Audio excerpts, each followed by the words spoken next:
Captain Jake Morrison stared at the main screen of the USS Liberty as it drifted through the dark space near Jupiter. The ship was one of Earth's newest defense vessels, built with the best technology humanity could create.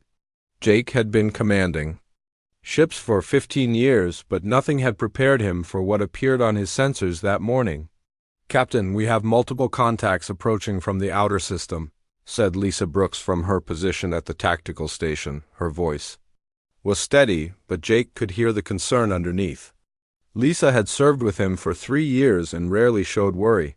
Tony Martinez looked up from his engineering console, his dark eyes reflecting the glow of the ship's displays. "Sir, I'm reading over 200 ships. They're massive, much larger than anything we've built." Amy Clark turned from her communications station, her blonde hair catching the bridge lights. "Captain, I'm detecting broad-spectrum transmissions. They're not using any known human protocols." Jake felt his stomach tighten. Humanity had been exploring space for only 50 years. They had found evidence of other civilizations, but had never made contact. Earth's leaders always wondered if that first meeting would be peaceful or hostile. Now they had their answer. "Put it on screen," Jake ordered. The main display shifted to show the approaching fleet. The ships were dark and angular, covered in what looked like armor plating. They moved in perfect formation like predators stalking prey. Each vessel was at least twice the size of the Liberty, and there were hundreds of them. "Amy, open a channel to Earth Command," Jake said. "Tell them we have visitors." Before Amy could respond, the communication system crackled to life. A harsh alien voice filled the bridge. The words were translated by the ship's computer, but the meaning was clear and threatening.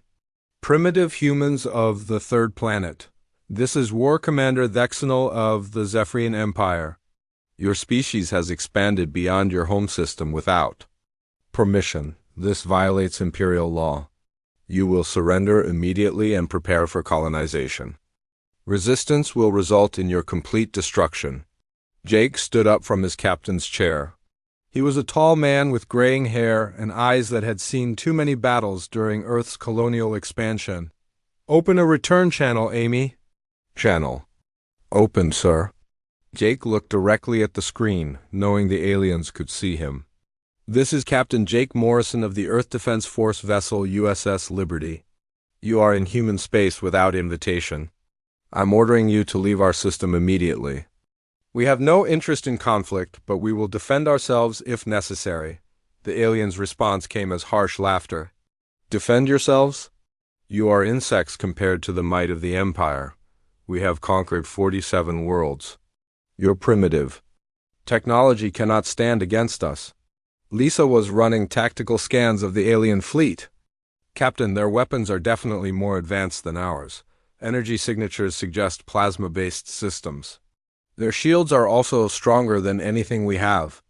Tony was monitoring power levels across the ship. "Sir, I can give you full military power in 30 seconds. All systems are green." Jake nodded but kept his eyes on the screen. "War Commander, this is your final warning. Leave our system now or face the consequences." More alien laughter filled the bridge. "Your warnings are meaningless. Prepare to witness the power of the Zephyrian Empire." The alien fleet suddenly accelerated toward Earth. Jake could see other human ships moving to intercept them. The Earth Defense Force had only 30 vessels in the outer system, but every one of them was moving to fight. "All stations, battle alert," Jake announced. "Lisa, target the lead ship. Tony, give me everything the engines have. Amy, tell the fleet to form up on us." The USS Liberty surged forward, its fusion engines burning bright against the darkness. Around them, other human ships moved into formation. Jake could see the USS Defender, commanded by his old friend Captain Roy Williams, taking position on their starboard side. The first shots came from the alien fleet. Brilliant energy beams lanced through space, striking the human ships. The USS Explorer, one of Earth's older vessels, took a direct hit and exploded in a ball of fire and debris. "Return fire!" Jake shouted. The Liberty's weapons opened up, sending missiles and energy blasts toward the alien ships. The human weapons struck the enemy shields but barely caused any damage. It was like throwing rocks at a tank. Their shields are too strong, Lisa reported. Our weapons are having minimal effect. Jake watched as more human ships were destroyed. The aliens were cutting through Earth's defenses like they were made of paper.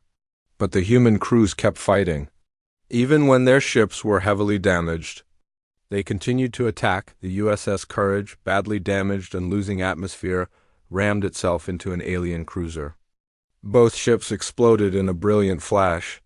The alien vessel was destroyed, but it had cost humanity another ship and crew. "Captain, we're taking heavy damage," Tony called out. "Hull breaches on decks 4 and 7. Life support is failing in sections 3 through 6. Jake felt the ship shudder under enemy fire. "Can you keep us in the fight?" "For now, sir, but not much longer." The battle raged for 2 hours. The humans fought with desperate courage, using every trick they knew.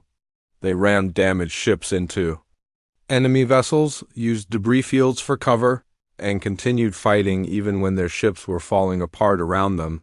But courage was not enough against superior technology. One by one, the human ships were destroyed or forced to retreat. The USS Liberty was one of the last ships still fighting when Jake finally gave the order to withdraw. As they limped away from the battle, Jake looked at the tactical display. 15 human ships had been destroyed. Thousands of people were dead. But they had also destroyed 6 alien vessels and damaged many more. War Commander Thexanel's voice filled the bridge again. "This was just a taste of our power, humans. We will return with more ships. When we do, your world will burn." Jake stared at the retreating alien fleet. Earth's first contact with alien life had been a disaster. The planet's defenses were shattered, and a powerful enemy now knew exactly how weak humanity appeared to be. But as Jake looked around his bridge at Lisa, Tony, and Amy, he saw something in their eyes that the aliens had missed. They had been beaten, but they were not broken. The Zephyrians had made a critical mistake. They thought destroying human ships would destroy human spirit. They were about to learn how wrong they were. 3 months had passed since the Zephyrian attack, and Earth looked like a completely different world. Admiral Kate Phillips stood in the rebuilt Luna Command Station, watching the construction yards that now covered half the moon's surface. Where once there had been research facilities and mining operations, now there were shipyards working around the clock to build warships. Kate was a tough woman in her 50s, who had risen through the ranks during Earth's expansion into space. The attack had killed millions of people, including her own brother who had been stationed on Mars Defense Platform 7, but instead of breaking humanity's spirit, the losses had awakened something dangerous in the human race. "Admiral, the new ships are coming online faster than expected," reported Colonel Sam Turner from his position at the Military Coordination Desk. Sam was a former Marine who now trained Earth's new zero-gravity combat units. His face bore scars from the first battle, where he had fought to defend one of the orbital platforms. Kate nodded as she watched the shipyards through the massive viewing windows. "How many do we have ready for combat?"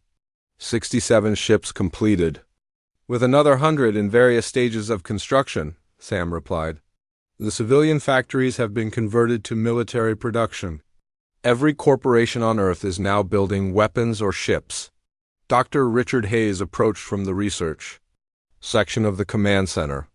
He was a thin man with graying hair who had once studied peaceful applications of fusion technology. Now he spent his days trying to understand alien weapons systems. "Admiral, we've made a breakthrough with the wreckage from the first battle." Kate turned to face the scientist. The pieces of destroyed Zephyrian ships had been collected and studied intensively for months. Earth's best minds were working to understand the technology that had nearly destroyed their fleet. "What did you find, Doctor?" Richard activated a holographic display showing the internal structure of an alien weapon. "Their plasma cannons use a focusing system we never thought of.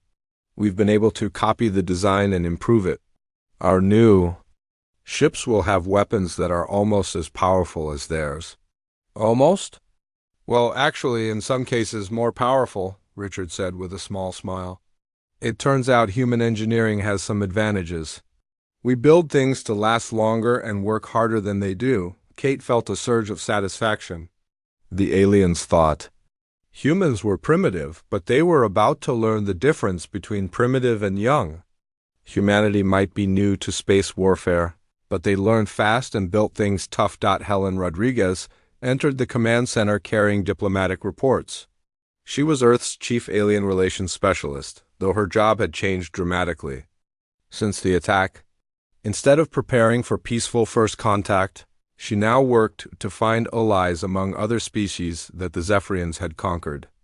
"Admiral, I have news from the Outer Rim territories," Helen said. "We've made contact with 3 species that are currently under Zephyrian control. They're very interested in our resistance." Kate raised an eyebrow. "Interested enough to help?" "They're sending us intelligence about Zephyrian fleet movements and base locations. They can't openly rebel yet, but they want to see if we can actually hurt the Empire." The communication system suddenly activated with an urgent signal from the Outer System patrol ships. Captain Jake Morrison's face appeared on the main screen. He looked older than he had 3 months ago, but his eyes burned with determination. "Admiral, we have Zephyrian ships approaching. It's a much larger fleet than last time, at least 500 vessels." Kate felt her heart rate increase, but her voice remained calm. "How long until they reach Earth?" 6 hours, ma'am." "But Admiral, there's something else. They're broadcasting a message demanding immediate surrender. They say this is our last chance." Kate looked around the command center at the faces of her staff. Sam Turner was already pulling up deployment orders for the defense fleet. Richard Hayes was checking weapon status on the new ships. Helen Rodriguez was opening communication channels to their new alien contacts. "Jake, take your squadron and form up with the new fleet. It's time to show these aliens what humanity has learned." The next few hours passed quickly as Earth's new defense force moved into position. The fleet was larger than before, with ships that looked different from the old ones. They were angular and aggressive, built for war rather than exploration.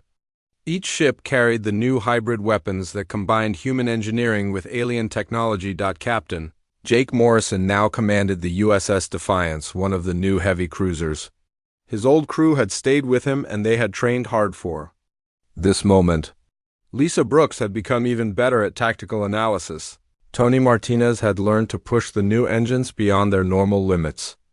And Amy Clark could now coordinate communications across the entire fleet.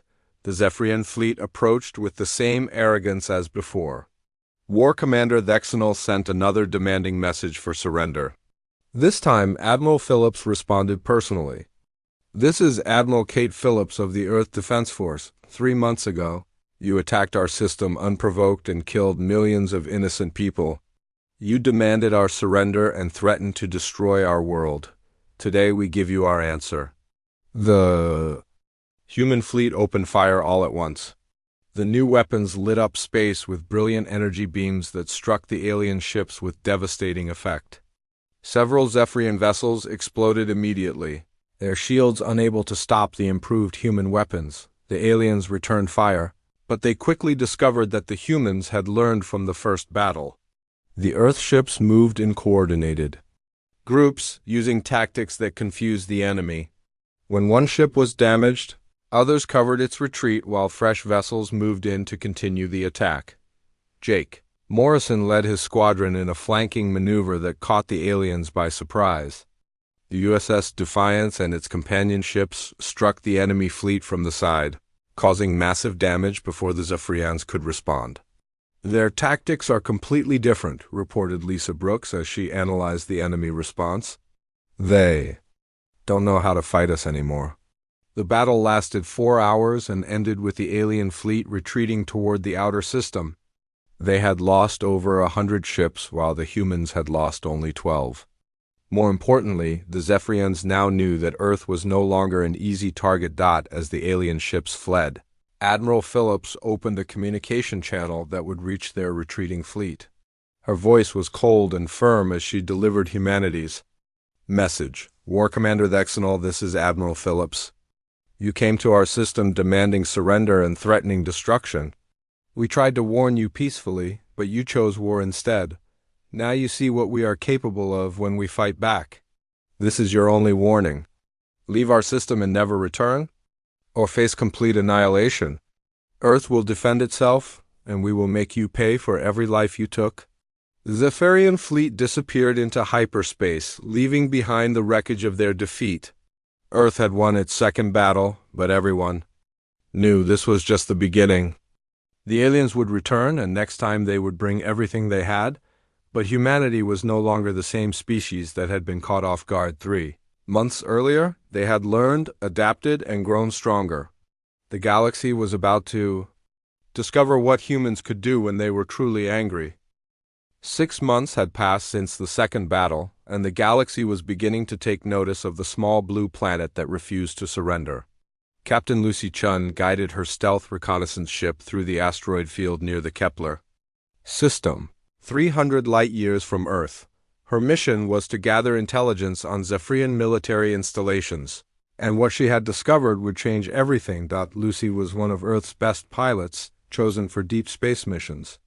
Because of her ability to stay calm under pressure, her ship, the USS Shadow, was built using new technology that made it nearly invisible to enemy sensors. She had been operating behind enemy lines for 2 months, mapping Zephyrian positions and capabilities.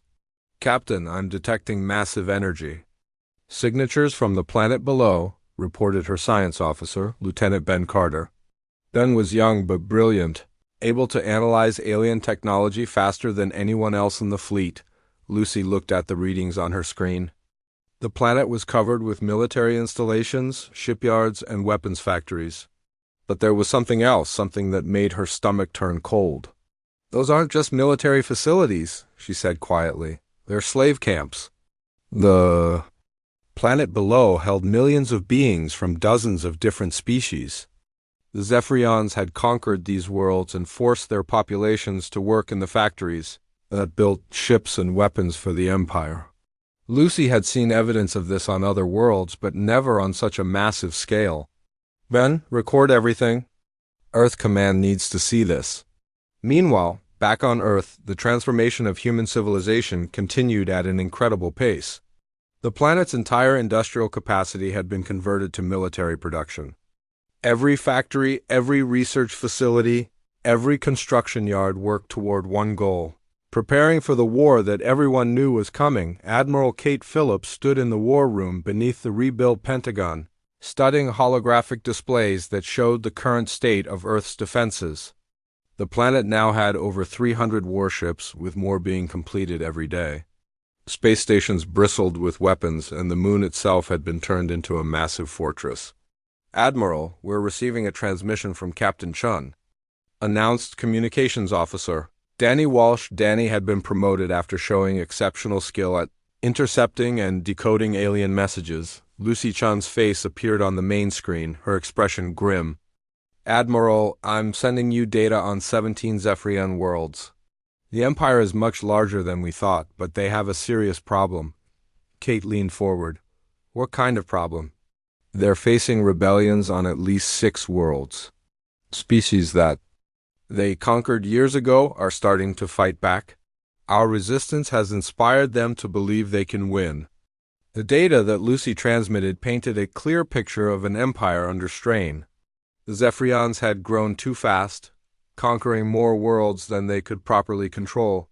Their military was spread thin, trying to maintain order across hundreds of systems. Dr. Richard Hayes entered the war room carrying a data pad with his latest research results. The scientist looked tired but excited. "Admiral, we've made another breakthrough. The alien technology we've been studying has given us ideas for weapons they've never seen before." Kate turned to face him. "What kind of weapons?" "Kinetic bombardment systems that can punch through any shield, self-replicating mining drones that can turn asteroids into weapons factories, and something we're calling gravity bombs that can crush entire fleets." Richard activated a holographic display showing the new weapon designs. Each one used principles that humans had discovered independently, combined with alien technology in ways that no other species had attempted. "The beauty of it is that these weapons use our engineering philosophy instead of theirs," Richard continued. "We build things to be tough, simple, and reliable. Their technology is more advanced, but also more fragile. Helen Rodriguez arrived with reports from the diplomatic front. Her job had become much more important as news of Earth's resistance spread throughout the galaxy. Admiral, I have confirmation from 12 different species. They're all willing to provide intelligence and resources if we can prove we're a real threat to the Empire. Kate smiled grimly. Earth was no longer fighting. Alone, across the galaxy, oppressed worlds were watching humanity's war with growing hope. Some were already beginning their own rebellions, forcing the Zephyrians to divert ships and troops away from Earth. In space near Saturn, Commander Paul Jackson prepared for humanity's first strike mission outside the Sol system. Paul was a former Special Forces operator who now led Earth's most elite combat unit. His team had trained for months to operate behind enemy lines. Remember, we hit fast and hard, then get out, Paul told his squad as they approached the Zephyrian supply depot. This isn't just about destroying their supplies. It's about sending a message. The supply depot was located in an asteroid field that the aliens thought was too remote for human forces to reach. They were wrong. The USS Phantom and its escort ships had made the journey in complete stealth, using new technology that masked their hyperspace signatures. Target acquired, reported Sergeant Maria Santos, Paul's demolitions expert. Depot has minimal defenses. They're not expecting an attack. Paul gave the order to attack. Human forces struck the depot with precision and overwhelming firepower. The facility was completely destroyed within minutes, along with enough supplies to support a Zephyrian fleet for months, but the real shock came when the humans left behind a message beacon. When Zephyrian rescue ships arrived, they found a recorded message from Admiral Phillips. This is Admiral Kate Phillips of Earth. Your supply depot has been destroyed as a warning. Humanity will no longer limit its operations to the Sol system. Any Zephyrian military installation is now a legitimate target. And your aggression against Earth and free the species you have enslaved, or face the consequences. News of the attack spread quickly through Zephyrian space. For the first time, the Empire faced an enemy that could strike at their territory rather than simply defending their own. The psychological impact was enormous. War Commander Thexanol stood in his command center aboard the Imperial flagship, studying reports of the human attack. His officers looked nervous as they waited for his response. The humans had done something unprecedented. They had taken the war to the Empire itself. Sir, the High Council is demanding a response, said his aide, a young officer who had never faced defeat before. They want to know how primitive humans could strike so deep into our territory. Thexanol stared at the tactical display showing human ship movements. These were not the same creatures he had fought months earlier. They had evolved from defenders into hunters, and they were learning faster than anyone had thought possible. Increase security at all military installations, he ordered, and prepare the Grand Armada. It's time to end this war permanently. Across the galaxy, other species watched the conflict with growing interest. The peaceful Aldari began secretly, providing star charts to human scouts. The trade-focused Nexari started selling rare metals to Earth through intermediaries. Even the mysterious Voidwalkers began sharing intelligence about Zephyrian fleet movements. Captain Lucy Shun completed her reconnaissance mission and headed back toward Earth with critical intelligence. Zephyrians were preparing for a massive assault, but they were also dealing with rebellions on multiple worlds. The Empire was beginning to crack under pressure. Earth had 6 months to prepare for the largest battle in galactic history. But, for the first time since the war began, humanity had reason for hope. They were no longer alone, and their enemy was no longer invincible. The largest fleet in galactic history approached the Sol system with the fury of an empire that had never known true defeat. Emperor Vextar himself commanded the Grand Armada from his massive flagship, a vessel so large it could be mistaken for a small moon. Over 1,000 Zephyrian warships moved in perfect formation, representing the combined might of dozens of conquered worlds. War Commander Thexanol stood beside his emperor on the bridge of the Imperial Dreadnought. The commander's face bore new scars from recent battles with human forces, and his eyes burned with the need for revenge. My lord, our scouts report that Earth has only 400 ships. We outnumber them more than 2 to 1. Emperor Vextar was an ancient being who had ruled the Zephyrian Empire for over 3 centuries. He had conquered more worlds than any leader in galactic history, and he would not allow a primitive species to threaten his authority. These humans have caused enough trouble. Today we end their rebellion and send a message to every species. In the galaxy, Admiral Kate Phillips watched the approaching armada from the bridge of the USS Retribution, Earth's newest and most powerful warship. The massive vessel was built like a fortress that could fly, bristling with weapons that combined human engineering with technology from a dozen alien civilizations.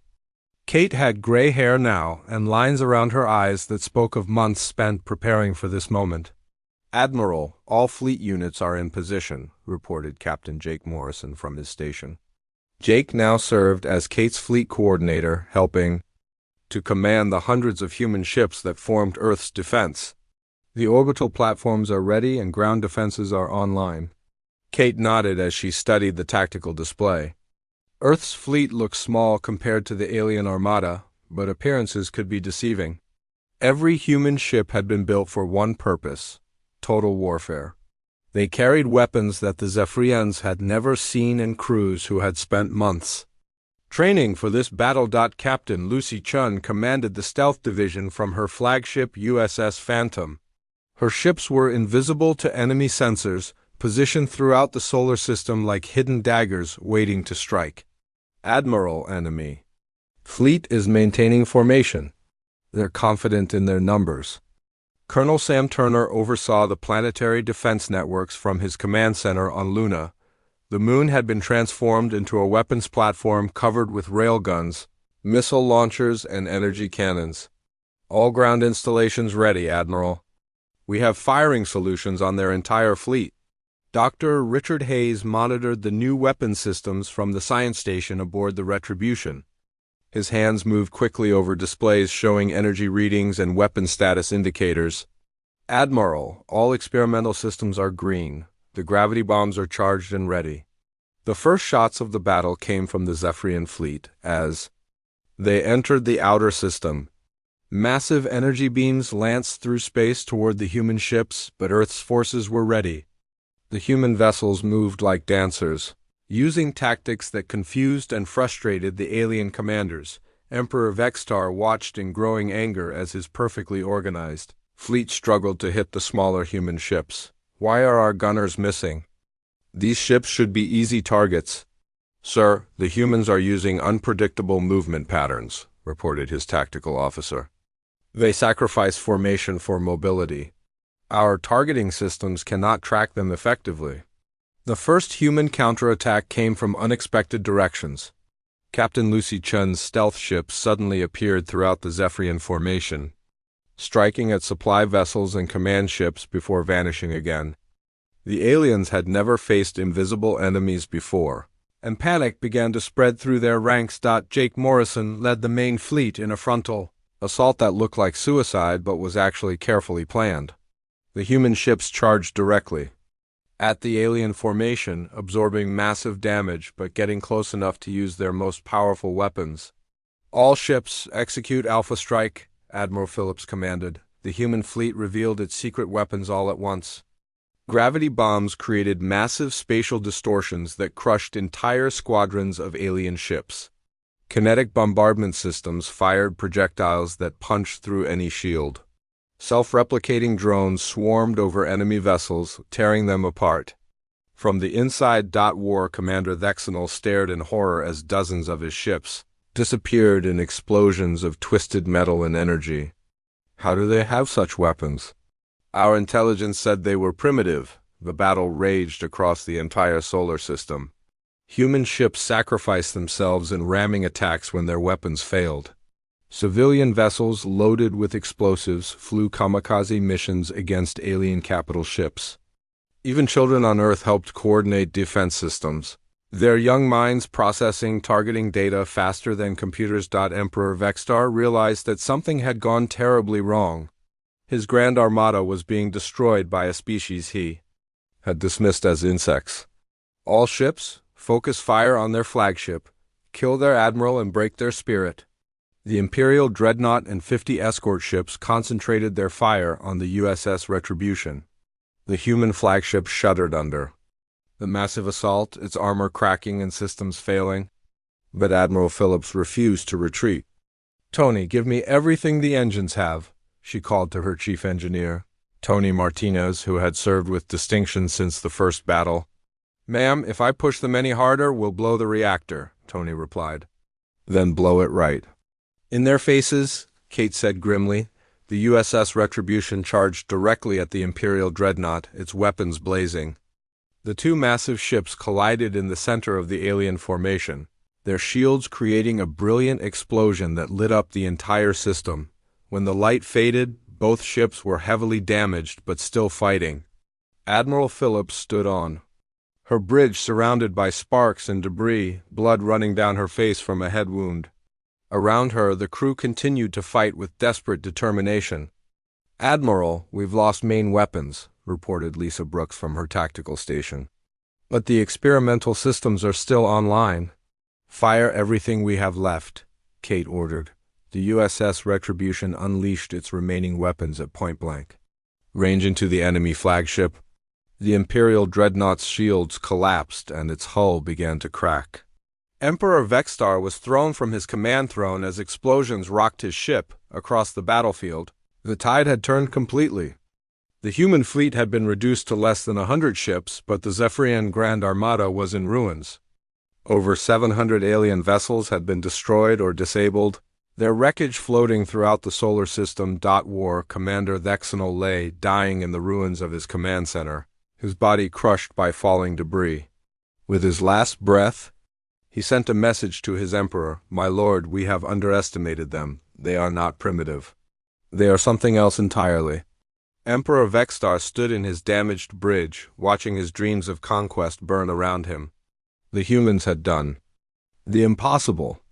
They had broken the might of the Zephyrian Empire with inferior numbers and supposedly primitive technology.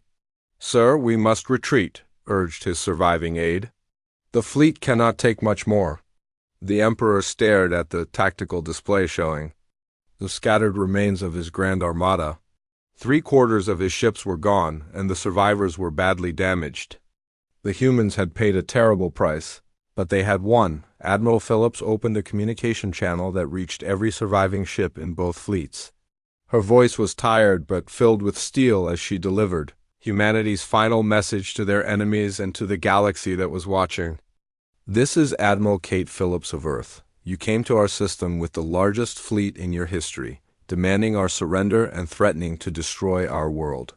We warned you to leave us in peace, but you chose war instead. Now your Grand Armada lies in ruins around our planet. Let this be a lesson to any species that thinks conquest is easy or that humanity will bow to tyranny." The wreckage of the Zephyrian Grand Armada drifted silently around Earth like a metal graveyard stretching from Mercury to Jupiter. Admiral Kate Phillips stood on the observation deck of the damaged USS Retribution, watching recovery crews search through the debris for survivors. The battle had lasted 18 hours and changed the balance of power in the galaxy forever. Emperor Vexstar sat in chains aboard the human flagship, his once magnificent uniform torn and blood-stained. The ruler, who had conquered 47 worlds, now faced the species he had tried to destroy. His flagship lay broken in Earth's orbit, and most of his fleet would never return home. "Your empire is finished," Kate said quietly as she faced the alien emperor.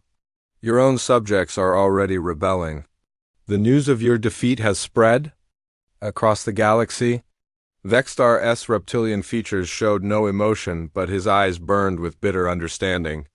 "You have won this battle, human, but you do not understand what you have done. The galaxy is not ready for a species like yours." Kate turned away from the Emperor to address her communication officer. "Danny, open channels to all frequencies. It's time the galaxy heard from Earth." The message that Admiral Phillips broadcast that day would be remembered for centuries. Her image appeared on screens across thousands of worlds, from the peaceful Aldery home system to the industrial worlds of the Nexari trading empire. Even the mysterious Voidwalkers received the transmission in their hidden bases. People of the galaxy, this is Admiral Kate Phillips of Earth. Today, the Zephyrian Empire's Grand Armada lies destroyed around our world. For too long, this empire has conquered and enslaved peaceful species across the galaxy.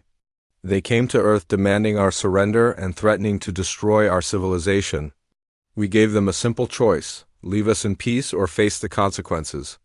The transmission showed images of the battle, the wreckage of the alien fleet, and the faces of human crews who had fought with desperate courage.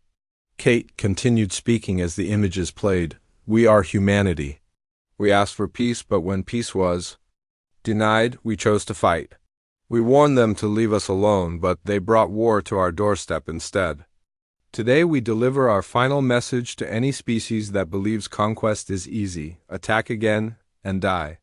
Across the galaxy, the reaction was immediate and dramatic. On 12 different worlds that had been conquered by the Zephyrians, rebellions began within hours of receiving the broadcast. The Aldari Council voted unanimously to recognize Earth as a sovereign power and offered formal alliance. The Nexari immediately began negotiating trade agreements with humanity. Captain Jake Morrison now carried the rank of Admiral and commanded Earth's first diplomatic mission to an alien world. His ship, the newly built USS Ambassador, approached the Aldari homeworld with a small escort fleet. The peaceful blue-skinned aliens had been the first to offer friendship after Earth's victory. Admiral, we're receiving welcome signals from the planet, reported Amy Clark, who had stayed with Jake throughout the war and now served as his diplomatic communications officer. They're asking us to land at their capital city. Jake felt the weight of history as his ship descended toward the alien world. Humanity's first embassy on another planet would establish Earth as more than just a military power. It would show the galaxy that humans could be builders as well as warriors. Dr. Richard Hayes worked in his new laboratory aboard Luna Station, developing technologies that would be shared with Earth's allies. The weapons that had defeated the Zephyrians were being converted into tools for peaceful construction and exploration. But Richard also continued developing defensive systems, knowing that other threats might emerge. The gravity manipulation technology has incredible potential, he explained to a group of Aldari scientists who had come to Earth to study human engineering. We can use it to move asteroids, terraform planets, or create artificial gravity for space stations. Helen Rodriguez had become Earth's first ambassador to the galactic community, a loose organization of free worlds that had formed in the wake of the Zephyrian defeat. Her job was to help coordinate the liberation of conquered worlds and establish Earth's role in galactic politics. The former Zephyrian territories are in chaos, she reported to Admiral Phillips during a secure communication from the Nexari capital world. Some worlds are declaring independence, others are asking for Earth's protection, and a few are trying to rebuild the Empire under new leadership. Kate nodded grimly. Victory had brought new responsibilities that humanity was still learning to handle. What about the remaining Zephyrian fleets? Most have retreated to their home system. Our intelligence suggests they're fighting a civil war. Some want to sue for peace, others want to rebuild and attack again. Captain Lucy Chun led a new type of mission aboard her stealth ship USS Shadow. Instead of gathering intelligence for war, she now helped coordinate the evacuation of refugee populations from worlds torn apart by the Empire's collapse. Her crews had become experts at rescuing people from dangerous situations.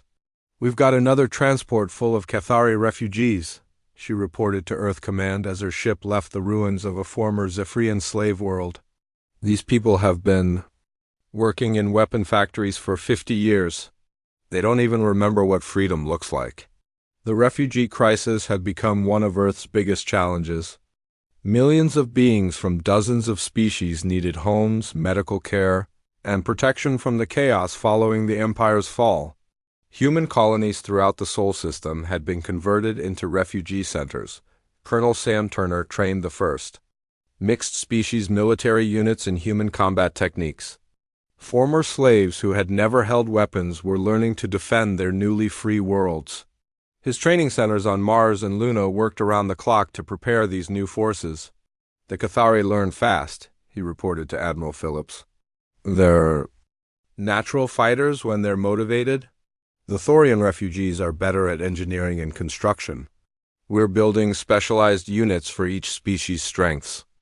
On Earth itself, the planet had become the unofficial capital of the free galaxy. Delegations from dozens of worlds arrived daily to meet with human leaders and request assistance.